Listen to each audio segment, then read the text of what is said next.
from my left to my right, we have Ms. Leslie Ann Dillon.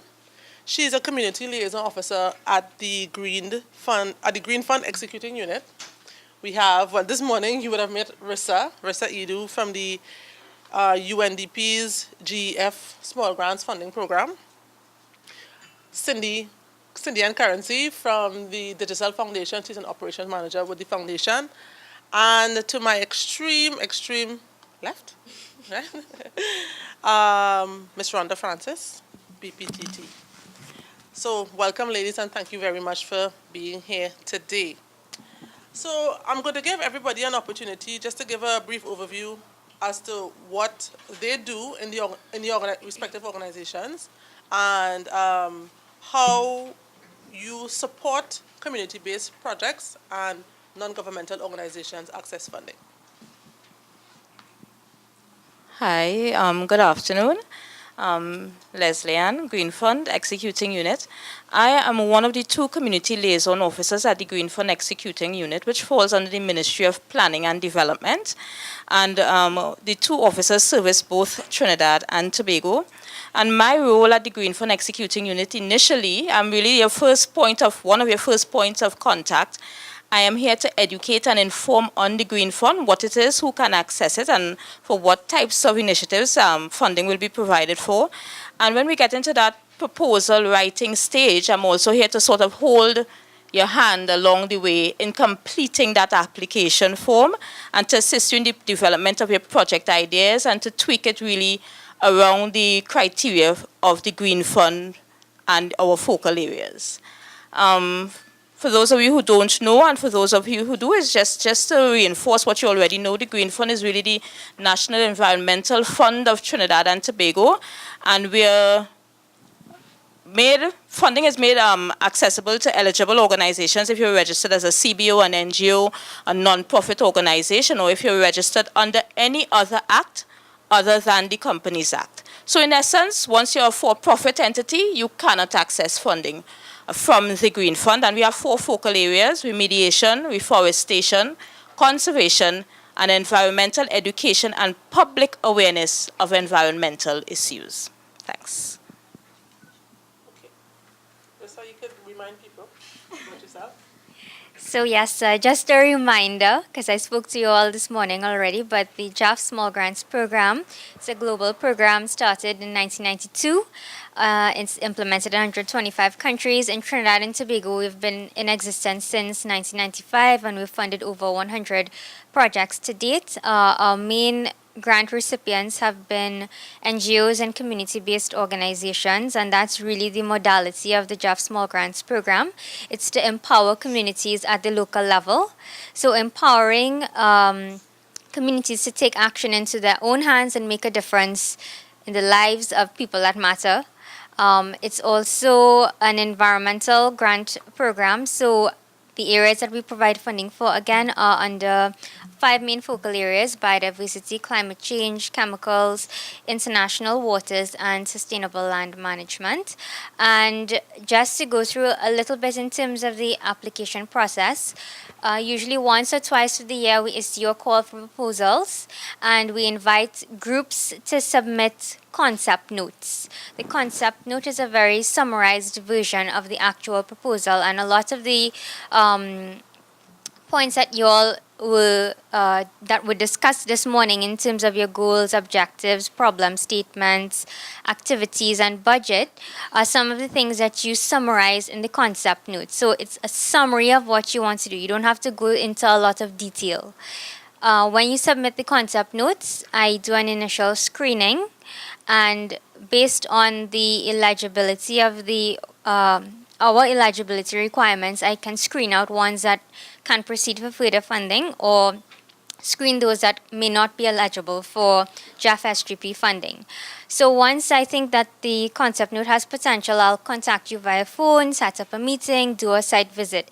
And this is where the conversation starts, or it can start before, as I said this morning, if you just call me and start before you even submit the concept note, and that's what I usually advise, so that I could guide you in terms of what you can actually complete in the concept note document.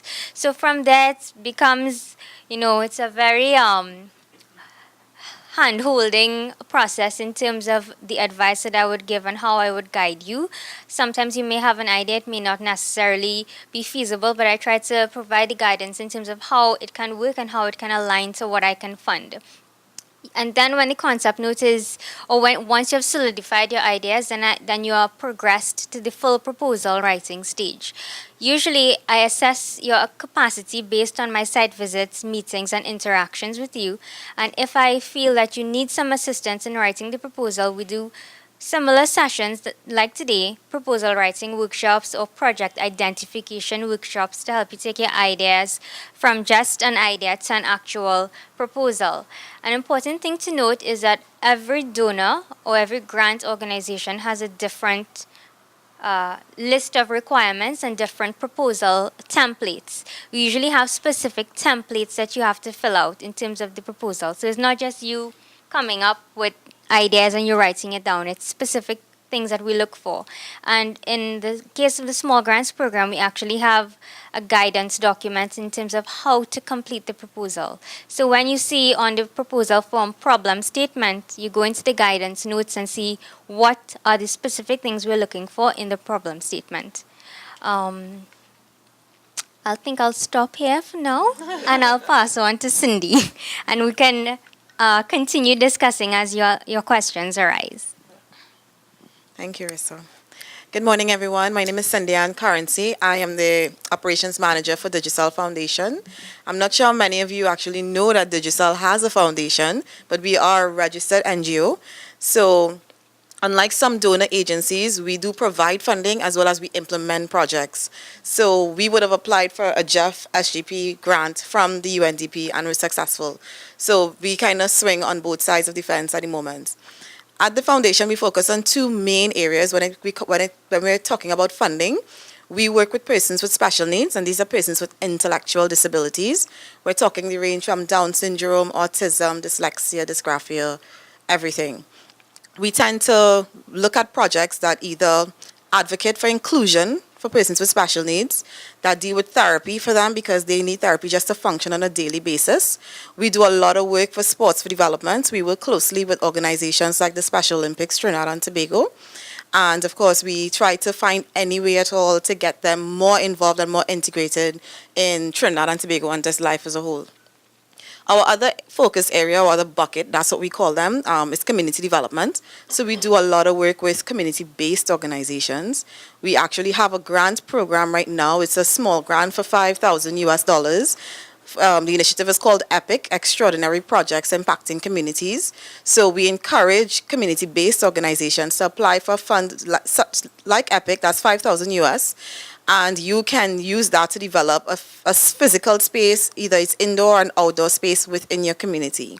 We've had community groups apply for funding for play parks, to furnish computer labs, youth-friendly spaces, things like that. It's not for capacity building, so it won't be for a workshop of this type, but it's to develop a space within your community, either indoor or outdoor. The other areas under community development that we work with is social entrepreneurship. So just to give you an example, it has to be something that the community can use to further maybe invest within the community as well. So we have a partnership with the Brassico Monlaqua Farmers Association, and they applied for funding from us to do a community bee apiaries. They're bee farmers. So projects like that. We've worked with nature seekers in the past. We've worked with a lot of persons. So we've been around for 5 years. There are 3 other Digicel foundations, one in Jamaica, one in Haiti, and one in Papua New Guinea. So Trinidad and Tobago, we are the baby foundation, but we've been around since 2012. In terms of other projects, I think those are the 2 main areas. Those are the things I would really want to share with you all. As the operations manager, I am your first point of contact. So you would send your proposal, you would make a phone call, we will meet in person in your community. That's what we do. We try to come to you because, again, you want to see that it's a real place, that you are real people, it's a real group functioning. And then we take it from there with the applications. there is no real cap in terms of funding because you can't apply just for a regular community-based project. It can go, we funded people for 500,000 a year, 300,000 a year, but it depends on the merit of your project. So right on, we can have that conversation, is it the type of project that, number one, falls within one of our bucket areas? Because, I mean, we won't really take grants for things like capacity building workshops, even if it's environment. We don't turn them away, but we probably point you in the direction of another funder where that's their focal area. Right? So I guess as the conversation continues, we'll share more with each other. Hi, good afternoon. I'm Rhonda Francis. I'm Corporate Responsibility Manager at BPTT. And BP is an oil and gas company, but in our presence in Trinidad and Tobago, we have a large funding program. Our aspiration is basically to impact the lives of all the citizens in the areas in which we operate. And that we do through our revenues and taxes, basically, but through our corporate social responsibility program. I am head of the corporate responsibility program. I'm not your first point of call. I do have a team that works with me, but I am basically the approver for all the grants that come out of BPTT. We give grants basically in 4 areas: education, arts and culture, enterprise development, and the environment. In the area of education, we do universities and schools, and also we have a number of scholarship programs in different areas. To get a scholarship from BP, you either go through the particular university after you have applied and have been accepted, and the university administer the grant. We also administer 2 scholarships as well with the British High Commission and also with the American Embassy. The British High Commission is the Chevening Scholarship, and the Fulbright is the American Embassy.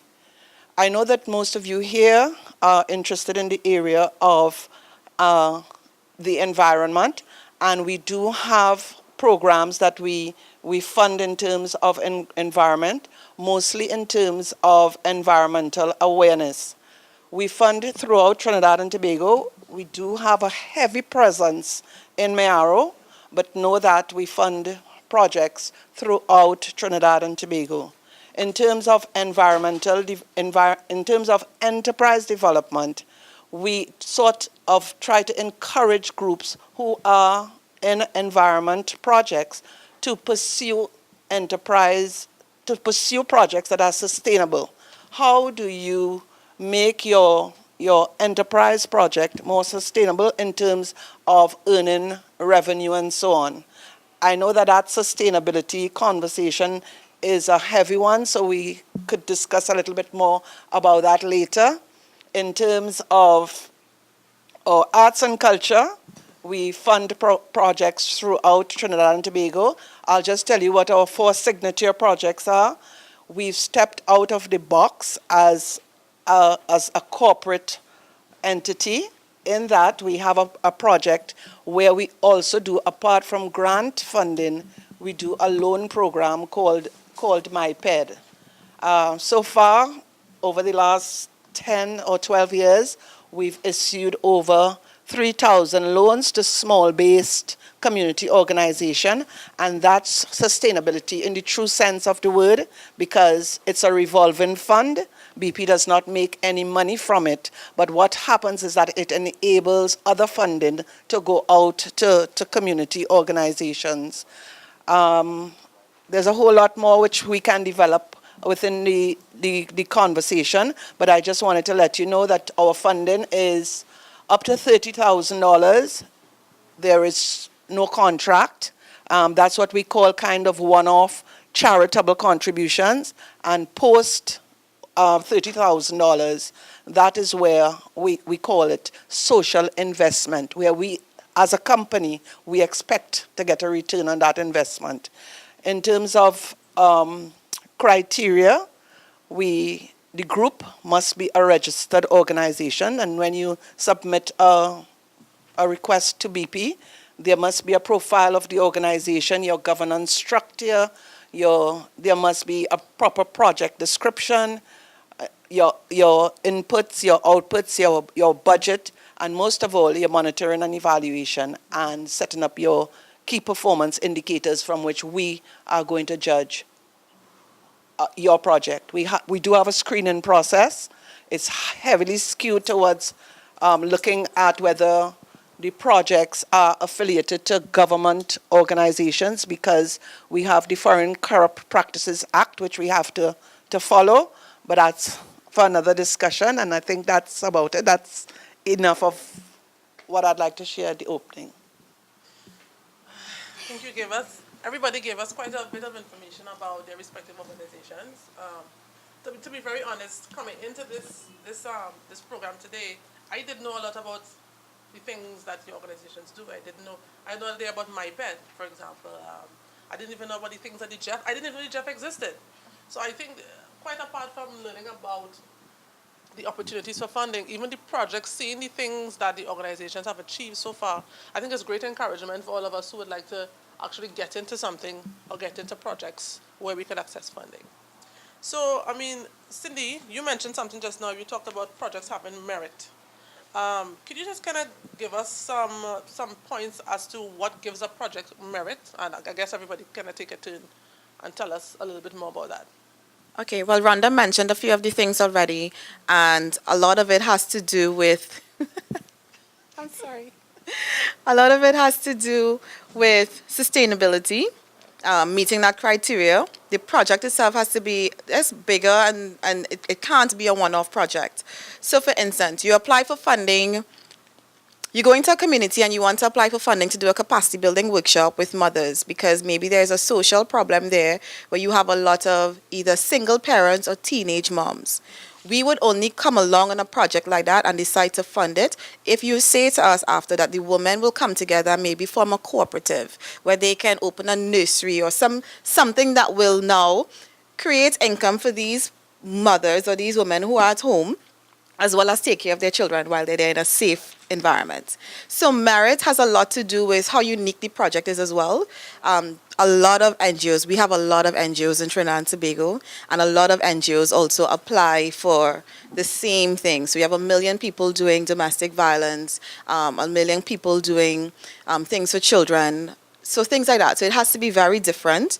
We want it to be sustainable. So you have to show us that when we pull out, Right. that the project continues. No funder, no grantor wants to know that they've invested in your project, whether it's $100,000 or $10,000 or $5, and after they stop giving you that funding, the project ends. Yeah. It's just not the space that we want to be in. Yeah. Right? So we always tend to make sure that you have sustainability as well as public-private sector partnerships. Those are important. We realize that if you reach out to your regional corporations, your MPs, even your councillors, sometimes getting some of the state agencies involved, that also helps with the sustainable part of it as well. And there's a lot of peer learning. So you learn about the good governance that's required. Right. Things like that. So that's just a few of the things that we look at when we think about merits in terms of how much you actually invest in the project. Jumping off of those points, is there anything different that will be required by any one of the other organizations?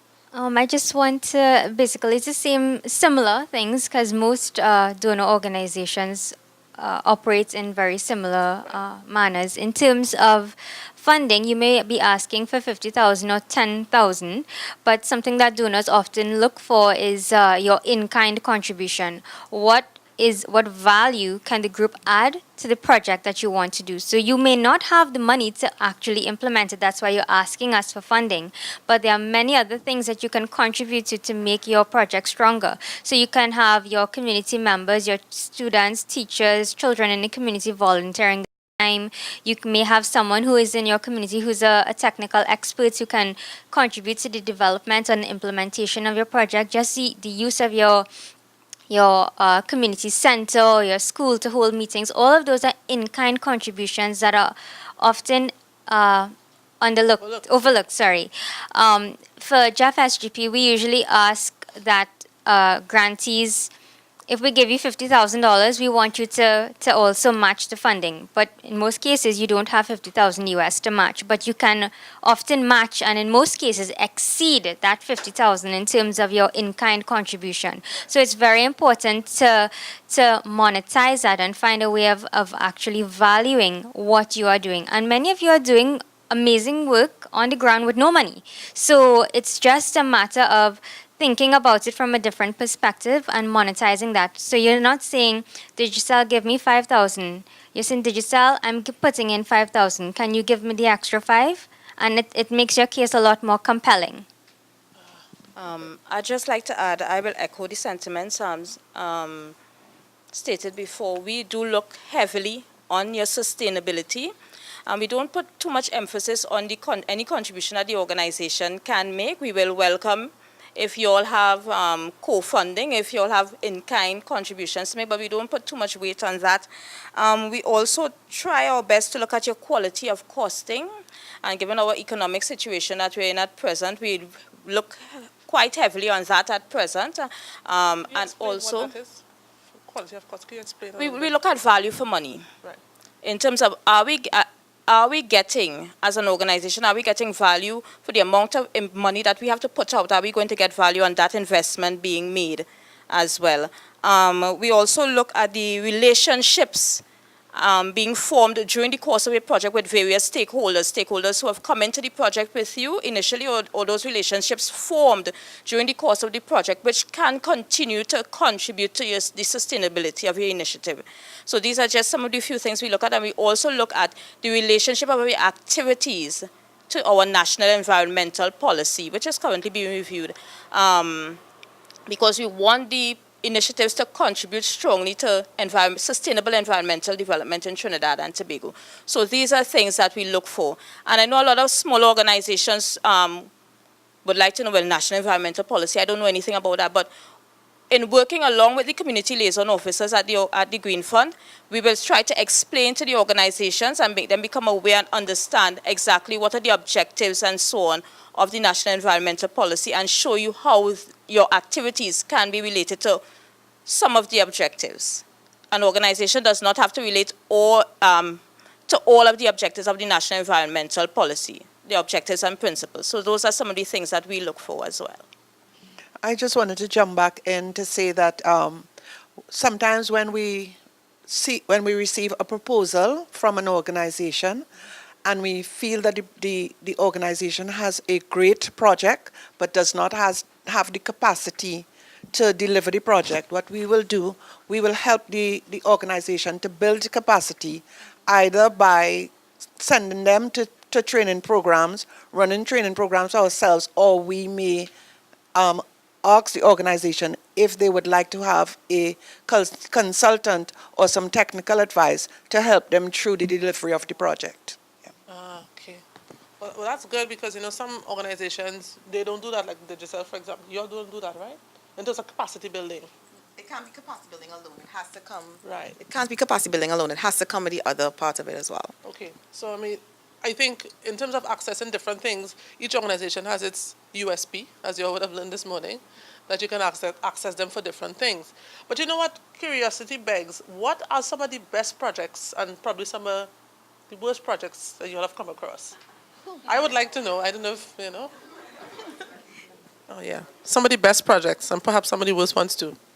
Give me the best ones first. I want to know about the best one. Well, my best one right now is with Digicel Foundation, which has recently been completed. Just one of the best, Cindy? But it's really, there are several selling points for that project. One, it's addressing the issue of the special needs community in Trinidad and Tobago. They're a very vulnerable group that are often neglected. Yeah. So I remember this morning I spoke to you all about social inclusion, right? So they definitely tick that box of social inclusion. Not only did Digicel provide significant in-kind contribution, they also exceeded our expectation in terms of financial contribution as well. So it was a perfect example of public-private partnership that Cindy spoke of earlier. The grant was exceptionally managed by the various project managers at Digicel Foundation, and they were also very good at documenting their results. But Digicel is a special case because they're a really strong and advanced NGO with technical capacity. Right. But just to give you another example, in the same breath and same vein of persons with disabilities, we also had a project with the National Center for Persons with Disabilities. Their capacity is much lower than the Digicel Foundation, but they were also able to design a project that addressed the issue of paper waste, and they created this whole new vocational area for the students that go to the National Center for Persons with Disabilities, where they taught them how to recycle paper. So they took waste paper from several companies and organizations and actually crushed it into pulp and made it into craft paper. So it was an avenue to provide these students who are with a new training skill and a new possible livelihood opportunity that they can further pursue, that so that they can become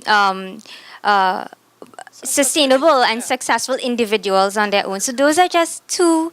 I wanted to show you the difference in terms of it's not just the big NGOs and the strong NGOs that we can support, but it's also the community-based NGOs as well. And in panel discussion too, all of those panelists that you will be hearing from have all received grant funding from Jeff SGP, so they can elaborate more on it as well.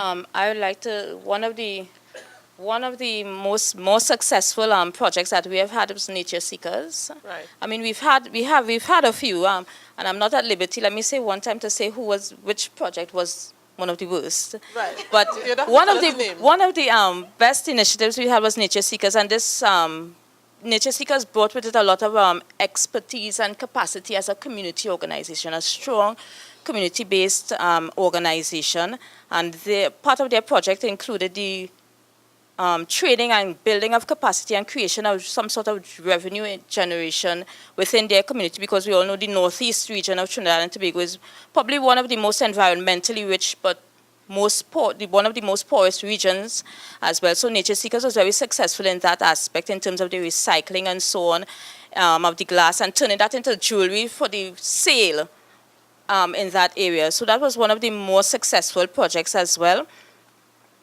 We have had the Fonzerman's Community Reforestation Initiative as well, and we have also had the Green Line Network and their initiative as well with the plastic collection and quantification of waste and so on. So these are just a few of the more, the stronger projects we've had. Green Line Network really in spearheading the way in opening up that talk and dialogue really with recycling and so on within Trinidad and Tobago. So those are some of the more successful ones that we've had. Anything to add, Rhonda?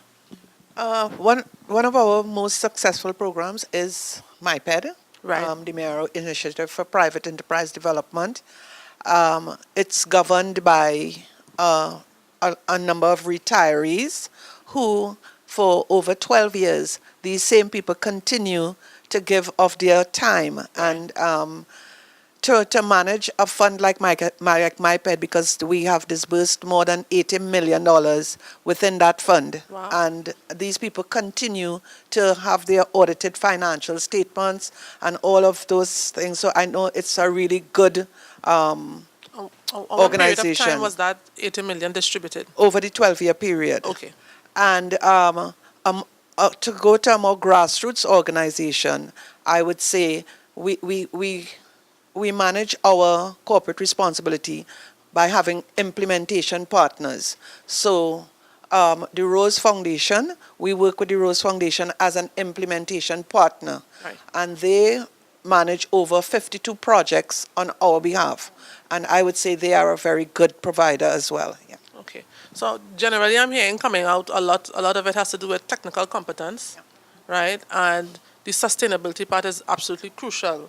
So as long as the project continues to generate revenue, because it doesn't only build the fund, but it also kind of builds business skills in all the people taking part. It builds project management skills. So everybody is able to benefit from it. Even if it's not for profit, you benefit in other ways.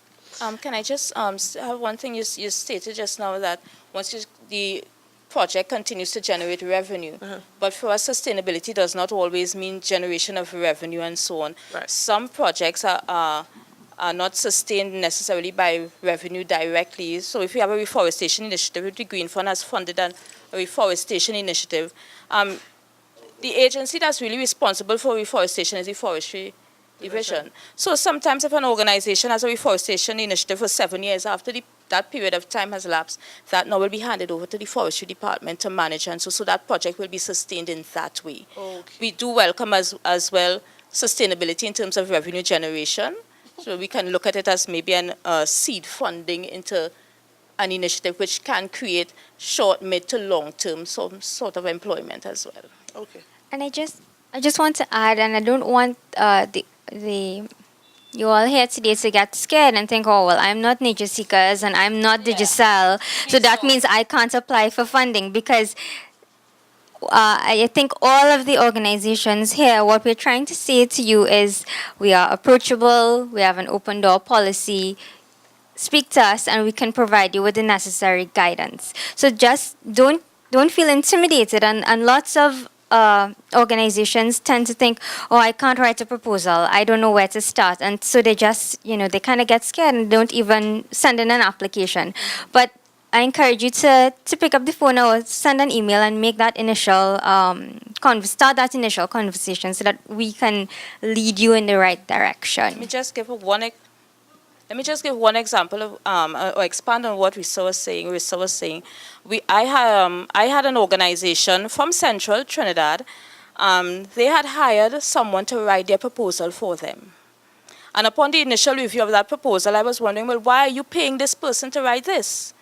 And I worked with that organization, and within 1 month, that organization was able to further develop their project idea, do their budgeting, and submit an excellent community-based project, which I think, in my opinion, it will be successful. Because just to let you know and give you all some hope, the advisory committee that we have at present are really welcoming the smaller organizations and really are excited to look at applications from smaller organizations, because it must be appreciated that at the Green Fund we've had applications from all realms. We've had from the highest tertiary level education facilities to the lowest community groups, and at present the advisory committee is welcoming smaller community groups to apply to the Green Fund, and they are eager to look at those applications. So it's achievable. So really and truly, please don't be scared. And I know over time, a lot of information has been out there that, the Green Fund is a pie in the sky fund. Nobody can get funding from them. But try it. Work with me, and I will show you that you can make it. Jamila, I just want to add, because Rissa opened the door about community-based organizations not being scared. Through our EPIC program, which is a community-based project, we had a village council from Corvallis apply for $5,000 whatever the exchange rate is, that's what they get in TT dollars, to do a water tank farm in their community. Right? Mind you, when we developed EPIC, we thought people would come with computers, they would come with play parks, they would come with the regular stuff, a water tank farm. Persons from the Tumbason village, apparently they have a lot of water shortages. Even though they have a water reserve there, the water is pumped out into other areas in Tunapuna, but there's no water in the community. So they applied for funding. They purchased 10,000-gallon water tanks, created a space for it. They partnered with WASA to make sure that that water is always treated, that the tanks are always filled, that there's a connection to a standpipe nearby. So when there's a shortage in the community, persons from the village have access to water. This is just a regular group. They went to the MP's office. He helped them with the capacity in terms of filling in the application. All they had to do was drop it off, and it was magic from there. Now, when you hear a project like that from a donor perspective, you're not looking for it. You're like, okay, this is interesting. I've never heard about a water tank farm. Yeah. They exist, apparently, right? And in meeting with them and going into the village, you realize where the need is. And that project was completely successful. So if they ever apply to us again, they're not going to go at the bottom of the pile. We'll definitely pay attention, because they have proven to us that they can reach out to partners, external partners, for assistance. They can manage a project, and they can bring in somebody like WASA, who's now going to manage the water tank farm. They just initiated. Right. They just signed the dotted line and managed the funds and reported on it. Sustainability. That's fantastic. Really love that story. I just wanted, heard you speaking about special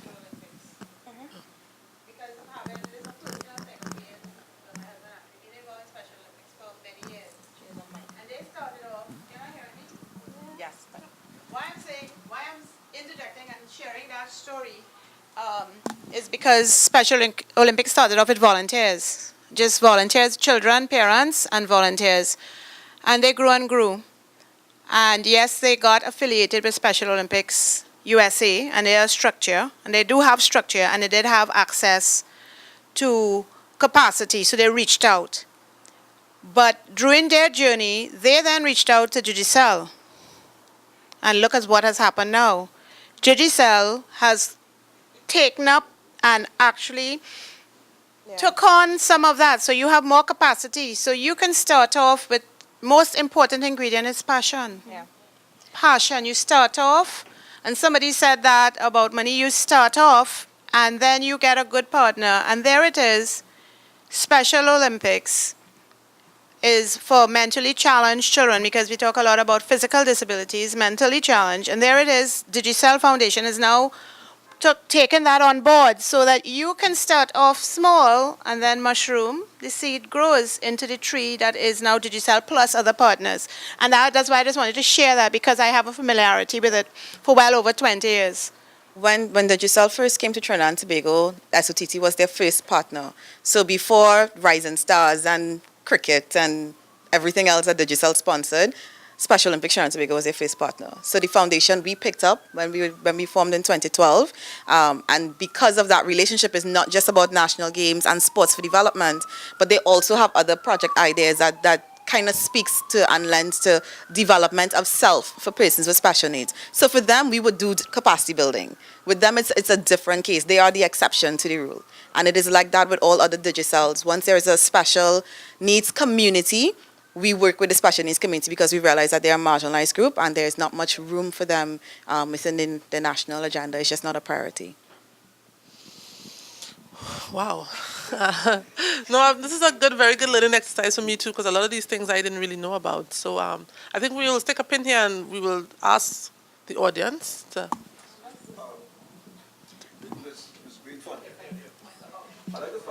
Just 1 second, we have a runner. Just tell us your name again. Name is Clement Williams from Tobago, Afico. I'd like to find out where in Tobago can I access the Green Fund, because we are trying to get the Green Fund in Tobago. I know Chaplain Mr. Benjamin at one time was with it, but then to find him is a very difficult thing. One time it was the office of the chief secretary. Now I think he's somewhere in agriculture, but the thing is how can we in Tobago access the Green Fund? You can start by calling one of the two community liaison officers. You can call me. Let me just give out my number, 722-4720 or 225. Oh, sorry. 722-4720 or 225-3319. You can contact me. We did have an office in Tobago at one point in time. That was opposite Subway. It was never officially opened. There were some challenges between the THA and the central government. That has been resolved. That appeal has been pulled back from the THA. So you all can contact me. I actually had a meeting with an organization from Tobago this week. So you all can feel free to contact me and we can move forward with any application or any project ideas that you may have. Welcome. Hi, good day. It's all right. My name is Ayana from B. Ottawa Reforestation Agroforestry Group. Now I'm just sitting in corner here and boasting all about it, and it's going crazy. Because our group was intention for the working in our river swamp, the project that is now. But during the course of being a community and loving our community, well, passion for it, we realized that we are coming more and more forestry, but community-based. We did for special needs, which is something close to my heart, because I had the opportunity, blessed opportunity, of babysitting a special needs child, and that just grew with the loves and the hugs, and it just crazy, right? And after that, we just like persons coming out. We have a charity program that we try to get the special needs children in it, because most of them in schools now, I'm talking too fast, I tend to rattle. Most of them are being diagnosed with HDD and all different things. We have a little young man named Jeremy. He's all over the wall, but we don't have the capacity or know-how to help the parent go through this phase in life because she has other children, and we are seeing in our community, as Christine could tell you, she's one of the CBOs there, that we have persons with disabilities that is being shunned and there's in little pockets, and nobody even seems to know. Even the school system, the primary school, don't even know what to do with these children. Yeah. Right? And they are lovable. Next thing too, I'm all over the place. Just bear with me, right? We have a lot of persons speaking to person from BP, that people are starting up small businesses, but the funding for our rural area, it seems like we have to go through all these red tapes, and I get despondent at the time. I met Greenfall, Leslie-Ann, right? I met Leslie-Ann a long time ago. I was like, oh, you know the proposal, she was really nice, help us along and stuff like that. But because of the nature of my group, I have more male who didn't pass standard 5. They were sent into the field to work because at that time they wouldn't have the emphasis on education, right? So they wouldn't be in a setting like this. So they send me, Mama Bear, young, older than me, but I'm here. So all these things have different social programs within our community that needs to be addressed. Because we are high and we are known, because my uncle called me from away and asked me what I'm doing in Bish. They are weed, marijuana, all these things, drug-related stuff. And right now, I'm liaising with Christine, Beach Volunteer, to get programs to help persons, children in particular, and persons who are single parents, and that's persons in general community get into that. I know the guy who was telling us, the facilitator was telling us, stick with the project, you know, but I'm thinking of a project for everybody. just saying from now, that if you see my name popped up in everybody's doors, whatever, because our community, it seems how we live in a half mile or how much hours from Sandy Grande, we're in one community. We have Beach, Choroma, Kush, Navet, Caratal is our pocket there. And for different organizations to come in and give us this, they always want a runoff. They never have the heart for the community. And I'm very skeptical of persons who don't have the heart for our community, because they tend to use the members of the community and just leave at a time. All right? I'm just, right now I'm just sitting down here and stirring. The question is, the question is, if I come and you see my name popped up in 4 doorsteps, or the 4 organizations, will it be welcome, or have to stick in one? I'm just asking. Let me answer that question.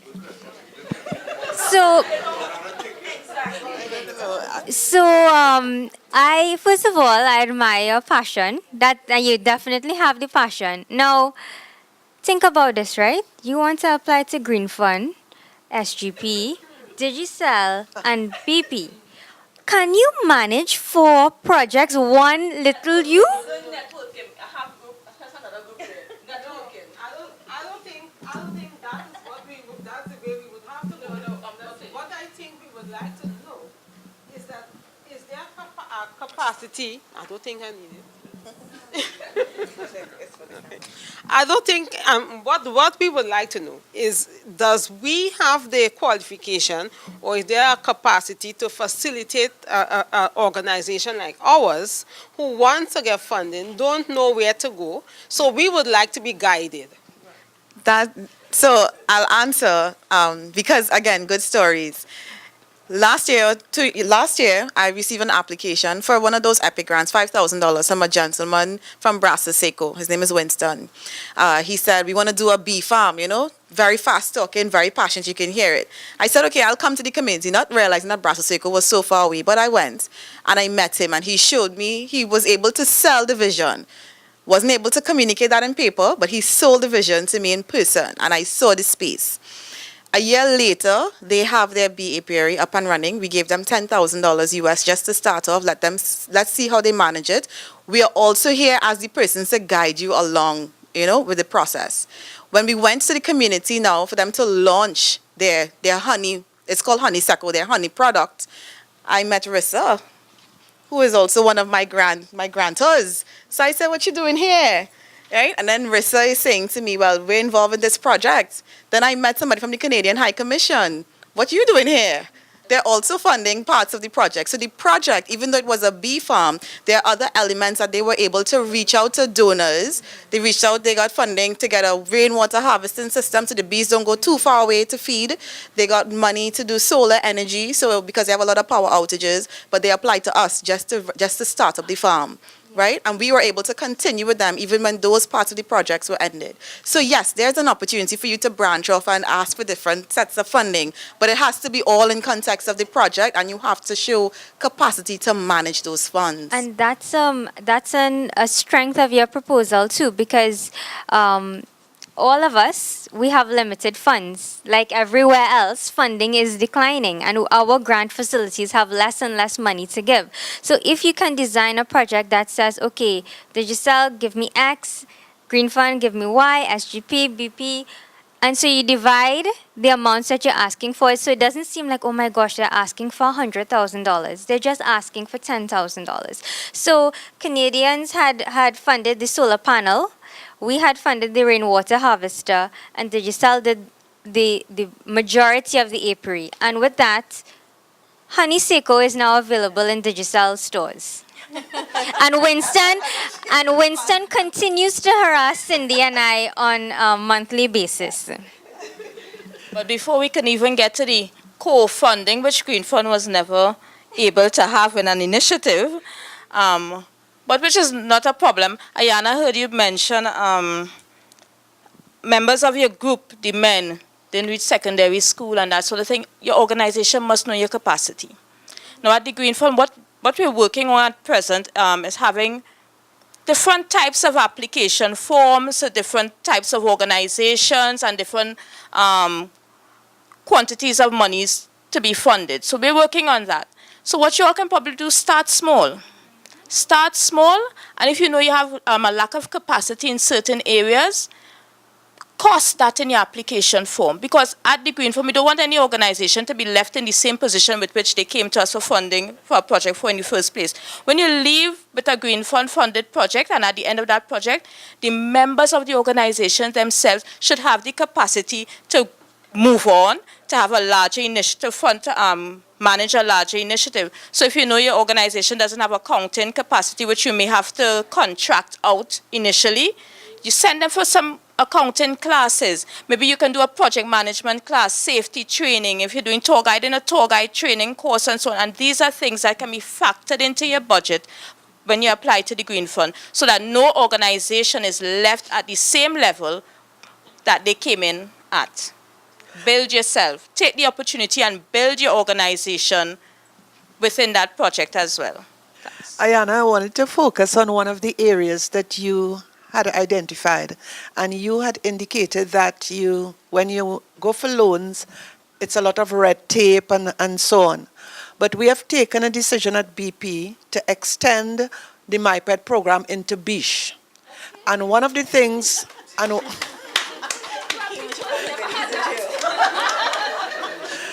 one of the things that distinguish the MyPed program from other loan funding, and loans are important. Loans are important for sustainability, and I could talk about that a little while after. But in terms of what distinguishes the MyPed program from those other funding agencies is the relationship that the loan officer would form with the client, because they take you from the beginning and hold your hand right through the loan. Now, you know that a lot of those loans are agricultural based and so on. Even when crops are damaged, the loan officer and the MyPed organization comes in and work with you in order to restore your crops and so on. So hold on, in January, MyPed would be in Bish.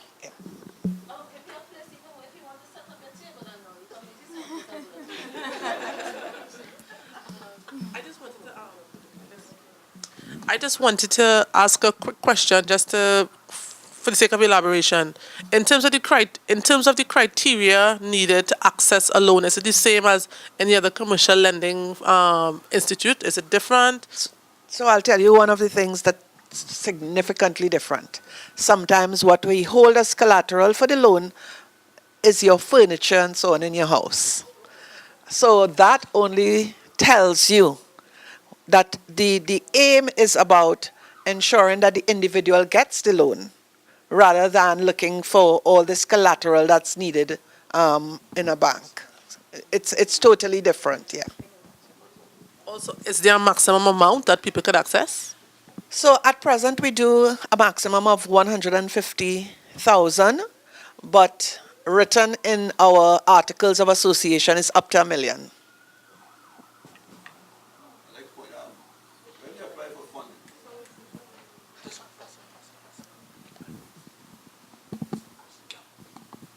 When I apply for funding for, sometimes they ask to get 3 quotations from agencies.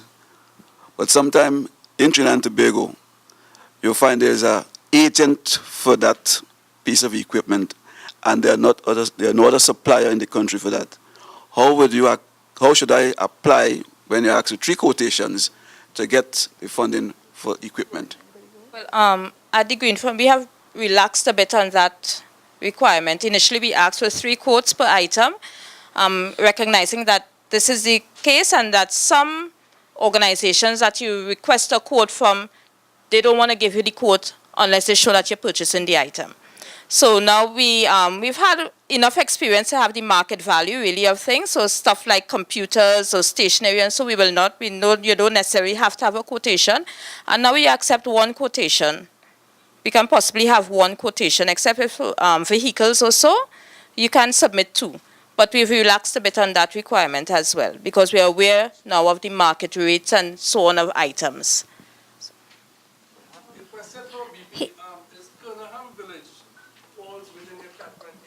Definitely. We have a number of loans, more than 300 loans in Kernahan district. I think Mr. Afipo wanted me to comment on his question regarding the quotes. As I said to you before, just tell me that you can't get the quotes and I will say, okay. There is only 1 supplier, okay. So as I have kept saying for the whole day, constant communication with your donor is always the best way to go. If you're in a difficult situation, pick up the phone or send an email and say, can you help me? Can this work? Can this not work? We don't want to shut down your projects. You know, your projects are our projects. You think we want to go all the way up to Brasseseco to find out next few months that the project has ended? No. Your passion becomes our passion. What you want becomes what we want. So we don't want to see your project fail. So this is why I think all of us will encourage constant communication, because we want to know what the bottlenecks are or the possible bottlenecks are even before they happen, to guide you in the best way that we can. Okay, well, I think we kind of have to wrap up here. So what I'm going to ask all of the ladies to do is just to give.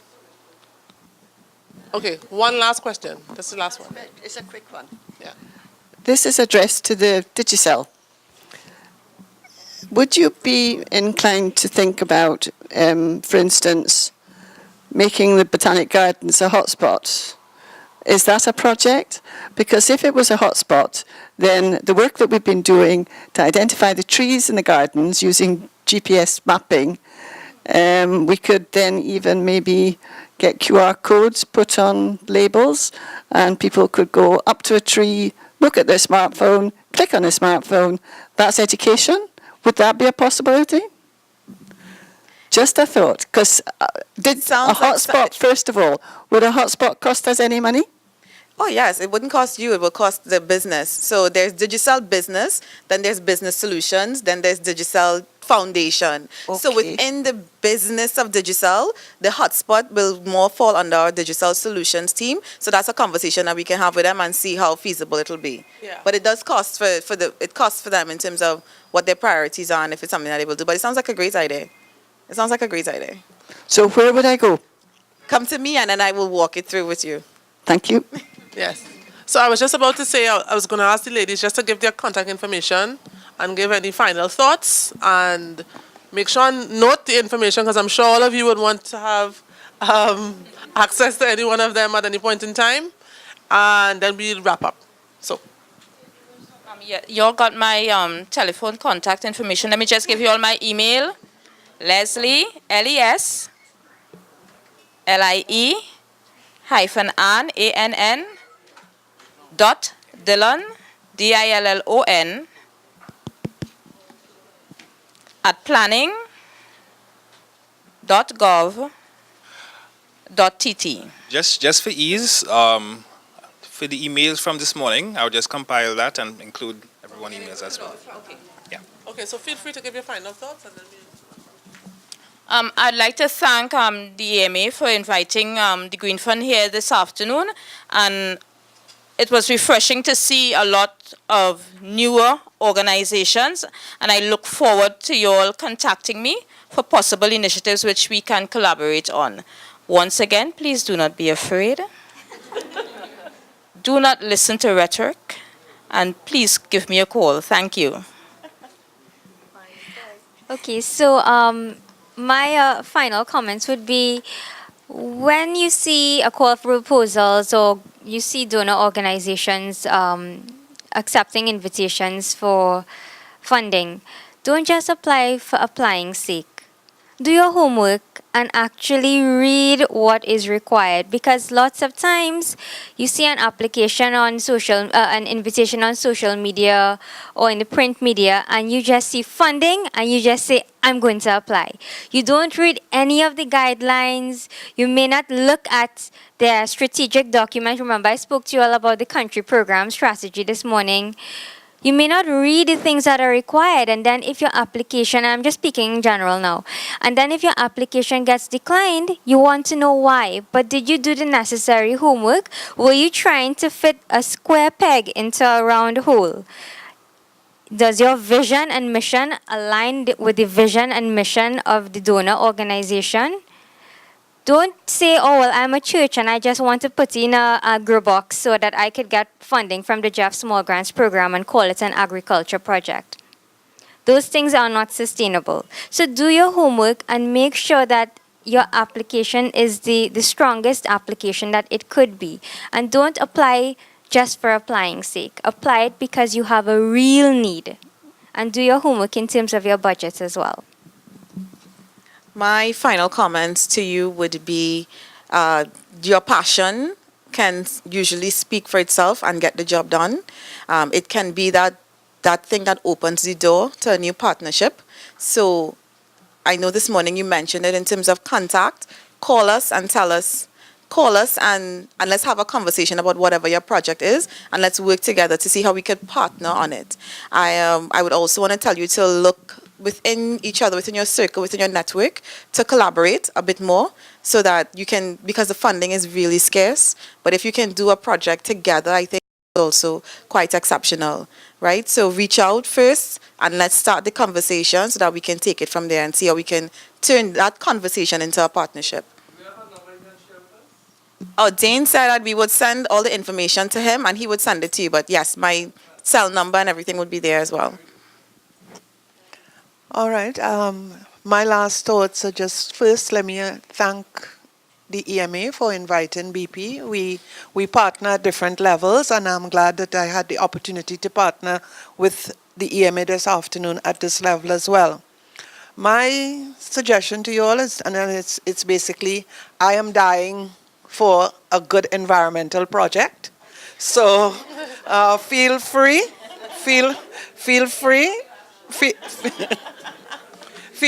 to tap into BP with an environmental project. And like Digicel, it would be nice if you all could really join up and come with a strong environmental project. And I'm sure that we would welcome that at our organization. Remember, I'm dying for a strong environment. And so you see, just today we are sharing here. Because we really are focusing on our river communities. But we said, how could we have this and not share it with the wider CBO community? So we keep sharing and collaborating. And just look at what's happening here. By opening the door and all of us here together, environmental, there are other issues. But this is just an example of that. We are sharing, instead of just having with our communities, we're having it with everyone, we're having a really good conversation. So let's go on to part 2. Thank you. Okay. Well, ladies, thank you so much for being a part of the discussion this afternoon. Leslie Ann, Rissa, Cindy Ann, and Rhonda. So, everybody, I think we'll give them a round of applause.